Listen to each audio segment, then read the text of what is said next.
ആകർഷകമായ വിഗ്രഹങ്ങൾ വിൽപ്പനയ്ക്കായി നിരത്തിവെച്ചിരിക്കുന്നു. റോഡരികിലെ മനോഹര കാഴ്ച. നട്ടുച്ചയോ ചുട്ടുപൊള്ളുന്ന വെയിലോ ബാധിക്കുന്നില്ല. രാജസ്ഥാനിൽ നിന്നും എത്തിയ കുടുംബം വിഗ്രഹങ്ങൾ നിർമ്മിക്കുന്ന തിരക്കിലാണ്. ചൂട്, നല്ല ചൂടുണ്ട്. പിന്നെ വെയിലത്ത് പണിയാക്കണമല്ലോ.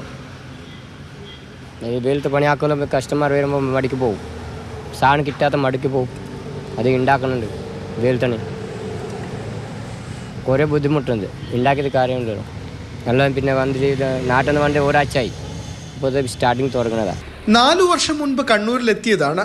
ഇത്രയും കടുപ്പമേറിയ വേനൽക്കാലം ആദ്യ അനുഭവം. റിസ്ക് ഉണ്ട്. പക്ഷേ എന്താ പറയുക, എന്താ ചെയ്യുക, ആക്കണം. പണി എന്തല്ലോ നമ്മൾ കയ്യിലെ പണി നമ്മൾ ആക്കുക. ഇത് പിന്നെ ഈ പണി ഇങ്ങനത്തെ പണിയാണ്. വെയിലത്ത് ആക്കണം, പട്ടണം ആക്കണം. പിന്നെ തണുപ്പുള്ള പണി ആക്കാനാവില്ല. ഇത് പിന്നെ ഇപ്പോൾ വെയിലത്തെ പണി ആക്കിയിട്ട് പിന്നെ വന്നിട്ട് 100 രൂപയ്ക്ക് തരുക, 150 രൂപ തരുക, 50 രൂപയ്ക്ക് തരുക ആൾക്കാർ ചോദിക്കുക. എന്താ പറയാൻ പറ്റൂ. ഈ വർഷം ജാസ്തി വെയില, കഴിഞ്ഞ വർഷം കുറവാണ്. ജീവിക്കാനുള്ള തത്രപ്പാടിൽ വെയിലിന്റെ കാഠിന്യം മനഃപൂർവ്വം അവഗണിക്കുകയാണ്. വിഷു സീസൺ എത്തിയതോടെ വഴിയോര കച്ചവടക്കാർ കൂടുതലായി കേരളത്തിലേക്ക് എത്തി തുടങ്ങി. കത്തുന്ന വെയിലിനേക്കാൾ വലുത് പൊരിയുന്ന വയറാണ്.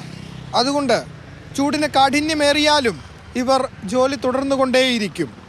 കണ്ണൂരിൽ നിന്നും ഫെലിക്സ്, മാതൃഭൂമി ന്യൂസ്.